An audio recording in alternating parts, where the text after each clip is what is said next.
বলো সাহেব, কি বলতে এসেছো?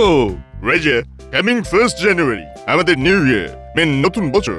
আমরা তাই এভরি ইয়ার 31 ডিসেম্বর রাত 12টার সময় নিউ ইয়ার সেলিব্রেট করি। বাহ বাহ বাহ, এই তো খুব ভালো খবর। আপনি যদি দিস ইয়ারে আমাদের পার্টিতে অ্যাটেন্ড করেন তাহলে আমরা খুব আনন্দিত হইব। ঠিক আছে ঠিক আছে, আমি অবশ্যই চেষ্টা করব। So kind of you, so kind of you. আপনি অ্যাটেন্ড করলে আমরা আপনাকে আমাদের বিলাতি কেক খাওয়াইবো। কি মানে পিঠে? জানো সাহেব, এই পৌষ মাসে আমরাও পিঠে তৈরি করি। দেখো দেখো, এই দিক দিয়ে আমাদের সংস্কৃতির মধ্যে কত মিল। ওয়েল সেড মহারাজ, ওয়েল সেড। আচ্ছা তাহলে আজ আসি। হ্যাঁ হ্যাঁ, এসো এসো এসো। আর আমাকে নিমন্ত্রণ করার জন্য তোমাদের ধন্যবাদ সাহেব, ধন্যবাদ। তা মহারাজ, সাহেবরা এসে আপনাকে নেমন্তন্ন করে গেল? আরে শুধু নেমন্তন্ন, যাকে বলে একেবারে স্বনির্বদ্ধ নিমন্ত্রণ। আহা, আপনার সাথে যদি আমাকেও নেমন্তন্ন করতো। আহা, জীবনে কখনো বিলাতি কেক খাইনি, শুনেছি খুব ভালো খেতে। বাবা, কেকের কথা শুনেই তো দেখছি আপনার মুখ দিয়ে লাল ঝরতে শুরু করে দিল।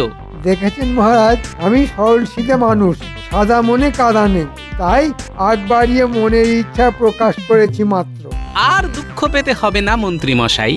মহারাজ, আপনি কেক খেতে গেলে মন্ত্রী মশাইকেও সঙ্গে করে নিয়ে যান, তাতে যদি এই সরল সিধে মানুষটার মনের দুঃখ একটু কমে।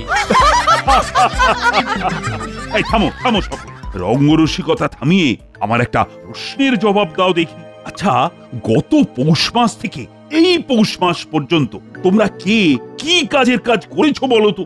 মানে এই 1 বছরের কাজের ফিরিস্তি চাইছেন? মনে করো তাই। এই 1 বছরে আমি তালিম দিয়ে 100টা নতুন সৈন্য তৈরি করেছি মহারাজ। বেশ বেশ, খুব ভালো। তা রাজপণ্ডিত, তুমি কি করেছো? আমি ছাত্র পড়িয়ে তাদের শিক্ষিত করে তুলেছি। আমি প্রতিদিন অসুস্থ মানুষকে চিকিৎসা করে সুস্থ করে তুলেছি। আমিও বেকার বসে থাকিনি মহারাজ। 1 বছরে আমি 350টা পদ্য রচনা করেছি। আর এই যে গোপাল, এই 1 বছরে তুমি কি করেছো? আমি রাজসভায় এসে হাস্যরস পরিবেশন করে সকলের মন ভালো করেছি। আর বিপদে আপদে বুদ্ধি আর সৎ পরামর্শ দিয়ে আপনাকে আর এই রাজ্যকে নানান বিপদের হাত থেকে বাঁচিয়েছি। আমাদের সকলকে উদ্ধার করে দিয়েছো। এই যে মন্ত্রী, তুমি কি করেছো? আমি? ও হ্যাঁ হ্যাঁ হ্যাঁ, মনে পড়েছে। আমি রোজ সময় মতো রাজসভায় এসেছি। তা এসেছো? বাহ, কিন্তু এসে কাজের কাজটা কি করেছো? মানে এই মুহূর্তে সেগুলো ঠিক মনে পড়ছে না মহারাজ। আমি মনে করিয়ে দেব মন্ত্রী মশাই। তুমি? ঠিক আছে, দাও। সুকর্মের পরিবর্তে বেশ কিছু দুষ্কর্ম করেছেন আপনি। যেমন কোষাগার থেকে টাকা সরাবার মতলব করেছেন, যদিও আমার বুদ্ধির কাছে হেরে গিয়ে আপনার সেই মতলব ভেস্তে গেছে। এ বাবা, এ তুমি কি বলছো গোপাল ভাই? আরো শুনতে চান? না না, থাক থাক। মন্ত্রীর কথা যত না বলা যায় ততই ভালো। আর বিজ্ঞানী, তুমি এবার বলো। আমি এই 1 বছরে অনেক পরিশ্রম করে এক আশ্চর্য আকাশযান তৈরি করেছি মহারাজ। যে যানে চড়ে কমপক্ষে 10 জন খুব অল্প সময়ে অনেক দূর থেকে ঘুরে আসতে পারে। তাই নাকি? এ তো খুব ভালো আবিষ্কার। তা এতদিন জানাওনি কেন? ভেবেছিলাম কাজ সম্পূর্ণ হলেই আপনাকে জানাবো। তা কবে সম্পূর্ণ হবে তোমার ওই আকাশযানের কাজ? সম্পূর্ণ হয়ে গেছে মহারাজ। এবার আপনি বললেই চড়াতে পারি। ঠিক আছে ঠিক আছে, খুব তাড়াতাড়ি সকলে মিলে চড়বো তোমার ওই আকাশযানে। তাহলে আজকের মতো রাজসভা এখানেই শেষ। কাল সকলে আবার এসো কিন্তু। বিজ্ঞানীর এই আকাশযানের কথাটা সাহেবদের কাছে পৌঁছে দিতে পারলেই অনেক টাকা পুরস্কার পাওয়া যাবে। তাহলে আর দেরি কেন, আজই গিয়ে খবরটা ওদের কানে দিয়ে আসি। গিন্নি, ও গিন্নি। বলো, কি বলবে? আমি একটু বেরোচ্ছি। কোথায় বেরোচ্ছ? একটা বিশেষ কাজে। কাল থেকে আমরা এই মাঠেই বল খেলবো। মাঠটা কত বড়, আর মাঠ ভর্তি কি সুন্দর ঘাস। মাঠটা হবে। সাহেবগুলো তো আর ভালো নয়, আমাদের দেখতে পেলেই তো তাড়া করে। আরে এত ভয় পাচ্ছিস কেন? এখন তো কোনো সাহেবকে দেখতেই পাওয়া যাচ্ছে না। নে নে, ছুটে গিয়ে ধর।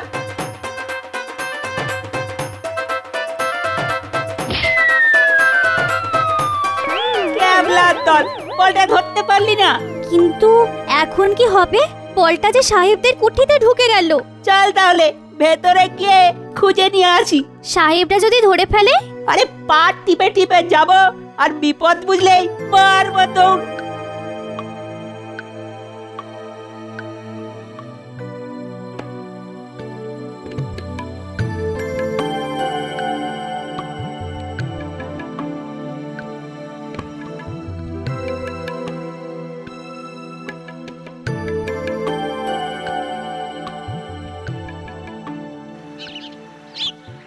বলবো কি সাহেব, আমাদের বিজ্ঞানী এমন একটা আকাশযান তৈরি করেছে যে আকাশযানে চড়ে হুশ করে অনেক দূর চলে যাওয়া যায়। কি সত্য? সত্যি সাহেব, একেবারে চন্দ্র সূর্যের মানে ওই মুন অ্যান্ড সানের মতো সত্যি। তুমি কি করিয়া জানিলে? আজ রাজসভার মধ্যে সকলের সামনে বিজ্ঞানী এই আবিষ্কারের কথা ঘোষণা করেছে, তাই তো তোমাদের খবর দিতে এলাম। সাহেব, এত বড় আবিষ্কারটা তোমরা হাতিয়ে নাও। হাটাইয়া লইব মানে চুরি করিব? চুরি বলছো কেন সাহেব? ভাবো তোমরা জয় করেছো। রাইট, ওই ভেহিকলটাকে আমরা জয় করিয়া আনিব। তা কিভাবে করিব? আমি বলছি, তোমরা শুধু মন দিয়ে শুনে যাও। Very good. অলরাইট, আজ রাত্রেই আমরা অ্যাকশন করিতে যাইব। কিন্তু আমারটা? তোমার ইনফরমেশন মতো কাজ করিয়া অ্যাকশন সাকসেসফুল হইলেই আমরা তোমাকে 200 সৈন্য মুদ্রা দিব।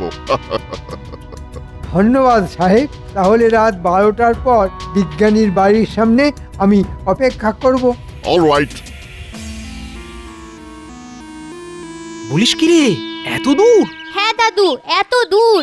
ঠিক আছে, খবরটা যখন পেয়েই গেলাম তখন দেখ না কি করি আজ।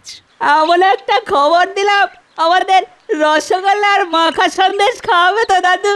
ঠিক আছে, তাই হবে। তবে আজ নয়, কাল।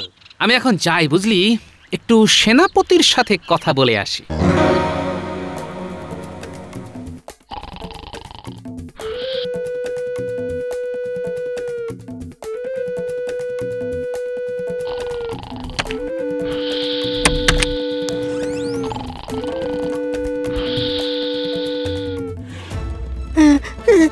কে কে কে তোমরা?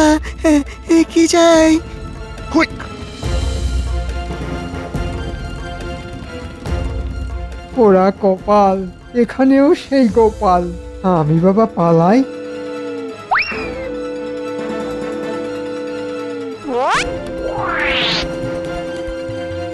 কেউ নড়বে না, কেউ নড়বে না। নড়বার চেষ্টা করলেই এই তলোয়ার দিয়ে বুক একেবারে এফোড় ওফোড় করে দেবো। সব কটাকে কারাগারে নিয়ে যাও। কাল রাজসভায় আকাশযান চুরি করতে আসার অপরাধে এদের বিচার হবে। মহারাজ, কাল রাতে এই সাহেবরা লোকজন নিয়ে বিজ্ঞানীর আকাশযান চুরি করতে এসেছিল। ঘুমন্ত বিজ্ঞানীকে ওরা বেঁধেও রেখেছিল।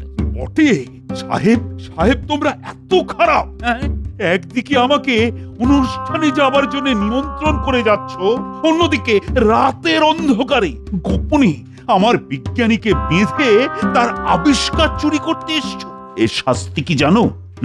কম করে 2 বছর সশ্রম কারাদণ্ড।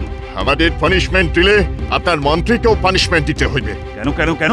মন্ত্রীকে শাস্তি দেবো কেন? বিকজ আমরা যা করিয়াছি সবকিছু উহারই প্ল্যান ছিল। মন্ত্রী সাহেবরা কি বলছে? তুমি নাকি ওদের চুরি করতে তাতিয়েছ? কি হলো, চুপ করে আছো কেন? না মহারাজ, আমি ওদের চুরি করতে বলিনি। বলনি? বলনি? তাহলে ওরা এই আকাশযানের কথা জানলো কি করে? না, আসলে ওরা খুব গর্ব করে বলেছিল যে ওদের দেশের বিজ্ঞান নাকি খুব উন্নত, তাই ওদের শুধু চমকে দেওয়ার জন্যে আমি মুখ ফসকে বিজ্ঞানীর আবিষ্কারের কথাটা বলেছিলাম, কিন্তু ওরা যে এমন একটা বাজে কাজ করবে এটা আমি বুঝতে পারিনি মহারাজ, বুঝতে পারিনি। সত্যি বলছো? সত্যি মহারাজ। নকল কান্নাকাটি করে পার পেয়ে যেতে চাইছে, ঠিক আছে, পেয়ে যাক পার, তবে ওকে এমন আসল কান্না কাঁদাবো না, বুঝবে তখন মজা। ঠিক আছে, অসাবধানে ভুল যখন করেই ফেলেছ তখন কোনো শাস্তি তোমায় আমি দিচ্ছি না। তবে মন্ত্রী, ভবিষ্যতে কিন্তু আর এরকম ভুল করো না।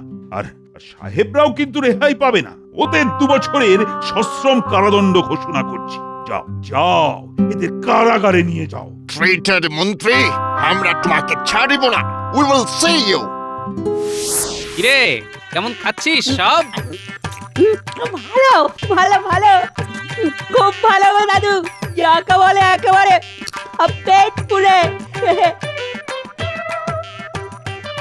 গোপাল দাদা, মহারাজ একবার তোমাকে রাজবাড়িতে ডেকেছেন গো। ঠিক আছে, চলো তোরা খা, আর কিছু লাগলে ভোলা দাদুর কাছ থেকে চেয়ে নিস। ভোলা, আমি রাজবাড়ির থেকে ফেরার পথে পয়সা দিয়ে যাব।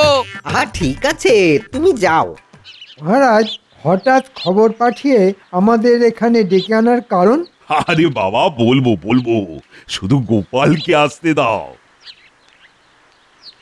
আমি এসে গেছি মহারাজ। এই তো গোপাল যখন এসে গেছে তখন বলেই ফেলি। আসলে ওই সাহেবরা তো আমাকে কেক খেতে যাওয়ার নেমন্তন্ন করেছিল, কিন্তু চুরির মতো দুষ্কর্মের দায়ে সাহেবরা তো এখন আমারই কারাগারে বন্দী। সে অন্যায় করলে শাস্তি তো পেতেই হবে মহারাজ। কিন্তু আমার মনটা যে বড্ড বিলাতি কেক করতে শুরু করে দিয়েছে। আর শুনেছি বিলাতি কেক খেতে নাকি ভারী সুস্বাদু। তাহলে চলো বড় কোনো শহরে গিয়ে সকলে মিলে বিলাতি কেক খেয়ে আসি। কিন্তু শহর কি এখানে নাকি? সে তো প্রায় 200 মাইল দূরে। আহা, তার জন্য এত চিন্তা করছো কেন? আমাদের বিজ্ঞানীর তৈরি করা আকাশ জানাচ্ছে না, তাতে চড়বো আর হুশ করে শহরে পৌঁছে যাব। কি বিজ্ঞানী, যেতে পারবো না? অবশ্যই পারবেন মহারাজ, শুধু কারা কারা যাবেন আর কবে যাবেন বলুন। তাহলে বলো কারা কারা বিলাতি কেক খেতে শহরে যাবে?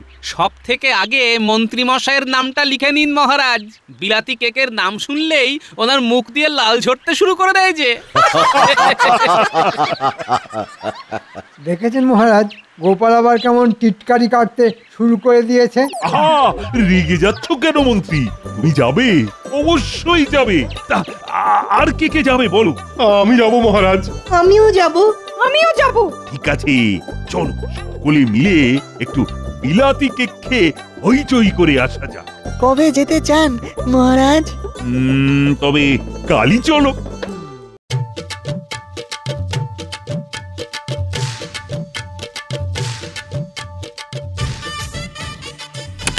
সকলে নিজের আসনে বসুন, আর যান শুরুর মুহূর্তে একটু ঝাঁকুনি লাগবে, তাই আসনের হাতলটাকে শক্ত করে চেপে ধরে থাকবেন। এই বিজ্ঞানী যা বললো সকলে কিন্তু তাই করো। হ্যাঁ, প্রথমটা হবে, তারপর আস্তে আস্তে কমে যাবে। হ্যাঁ,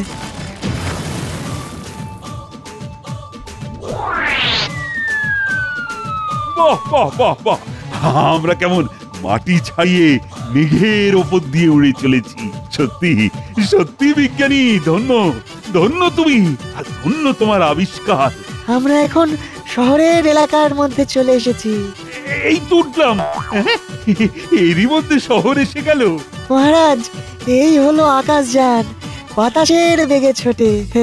আমরা এখন নামবো, তাই সকলে আবার ওই সামনের হাতল শক্ত করে চেপে ধরে থাকুন।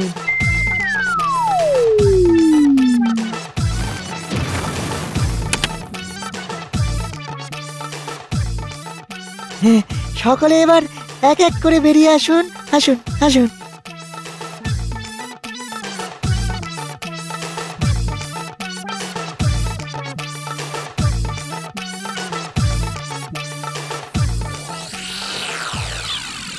কিন্তু একটা মাঠ, এখানে বিলাতি কেকের দোকান কোথায়? চলুন খুঁজে দেখি, কোথাও না কোথাও তো খুঁজে পাবোই।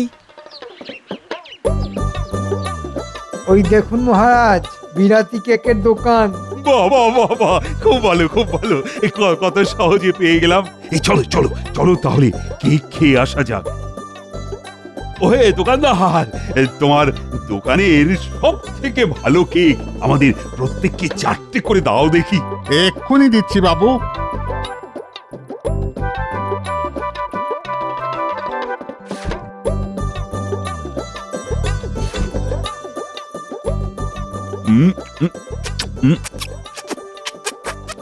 বাহ বাহ বাহ, বড় ভালো। এই না হলে বিলাতি কেক। সত্যি মহারাজ, মুখে দিলাম আর মিলিয়ে গেল। কেক তো ভালোই খাওয়ালে। তার দাম কত? আগে আসল বিলাতি কেক তো, তাই দাম একটু বেশি। ওই মানে সর্বসাকুল্যে 10 টাকা। তোমার কেক খেয়ে এত খুশি হয়েছি যে 10 টাকার পরিবর্তে আমি তোমাকে 2টি সোনার মোহর দেব। 10 টাকার বদলে 2টো সোনার মোহর? এ তো আমার স্বপ্নেরও অতীত। তা হাতে তো এখনো কিছু সময় আছে। চলো চলো, শহরের আশপাশটা একটু দেখে আসি। আমি কোনোদিন শহর দেখিনি। চলুন মহারাজ, শহরটা দেখে আসা যাক। আমার পা ব্যথা করছে, তাই আপনারা যান, আমি এই দোকানে একটু বসি।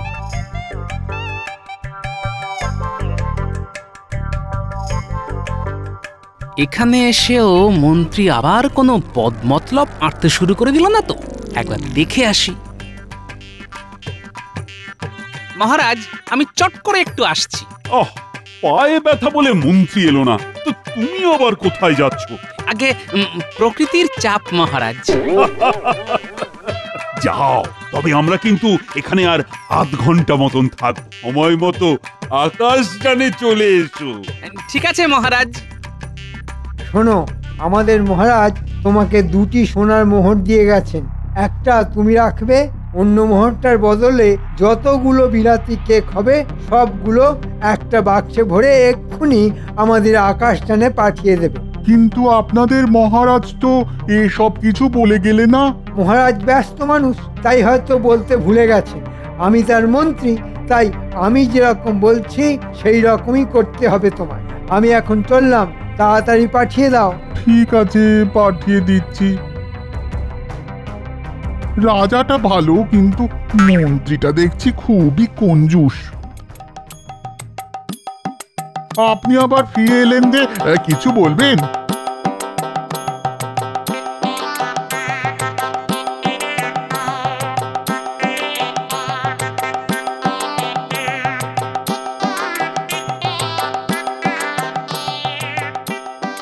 এবার তাহলে আমরা আকাশে উড়বো।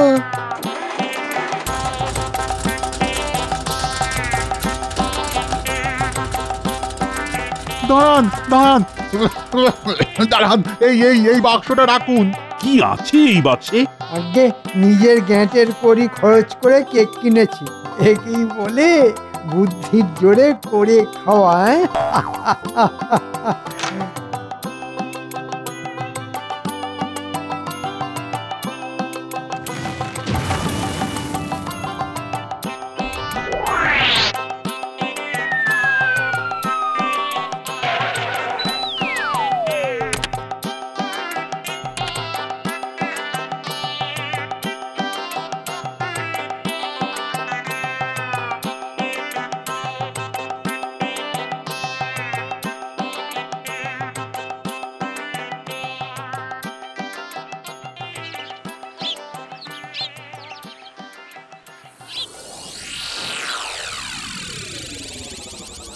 মন্ত্রী, কাউকে কিছু না জানিয়ে বিলাতি কেক তো কিনলে, তা কি কি কেক কিনলে সেটা একবার দেখতে পারি কি? কেন পারবেন না মহারাজ? এই দেখুন। কি মন্ত্রী, এ তো ছোট ছোট পাটকেল আর বাতিল কাগজে ভর্তি। হ্যাঁ, আমার কাছ থেকে একটা গোটা মোহর নিয়ে হতচ্ছাড়া দোকানদার আমাকে ঠকিয়েছে। হ্যাঁ, কেন মিথ্যে কথা বলছেন মন্ত্রী মশাই? আপনি কোনো মোহরই দেননি। মহারাজ যে 2টি মোহর দিয়েছিলেন, আপনি ওই দোকানদারকে চাপ দিয়ে তার একটার বদলে কেক দাবি করেছিলেন। কি বলছো কি গোপাল, এ তো খোদার উপর খোদকারি। ঠিকই বলেছেন, খোদার উপর খোদকারি, আর তার উপর আসল কারিগরিটা তো আমি করেছি মহারাজ। মানে পায়ের ব্যথার অছিলায় মন্ত্রী মশাই তো দোকানে থেকে গেলেন, তাই আমার মনের মধ্যে কেমন একটা সন্দেহ হলো। আমিও তাই প্রকৃতির বেগের বাহানায় ওই দোকানে গিয়ে আড়াল থেকে মন্ত্রী মশাইয়ের সব কথা শুনে নিলাম। তারপর মন্ত্রী মশাই দোকানদারকে 1 মোহরের পরিবর্তে বাক্স ভর্তি কেক দিতে বললেন, আর মন্ত্রী মশাই চলে যেতে আমিও দোকানে ঢুকে বাক্স ভর্তি কাগজ আর ছোট ছোট পাটকেল দিতে বললাম। গোপাল, কোন রকম গলাবাজি করবে না মন্ত্রী। তোমার মতো চোরকে না শিক্ষা দিতে গোপাল একেবারে ঠিক কাজ করেছে। আমি কিন্তু আরেকটু কাজ করেছি মহারাজ। ওই 1 মোহরের পরিবর্তে আমি ওকে 1 বাক্স টাটকা বিলাতি কেক পাঠিয়ে দিতে বলেছি। কাল সকালের মধ্যেই ঘোড়ার গাড়ি করে ওই কেক কৃষ্ণনগরে চলে আসবে। সকলে মিলে ভাগ করে খাবো। এটাই হলো আমার কারিগরি। এই না হলে গোপাল। আমিও 2-1টা পাবো তো গোপাল? পাবেন বই কি, এই তো আপনার কেক। হ্যাঁ, এই হলো তোমার কেক। গেঁটের কড়ি খরচ করে যখন কিনেছো, তখন সবটাই খেতে হবে তোমায়। এইসব অখাদ্য কুখাদ্য খেলে আমি যে মরে যাব মহারাজ।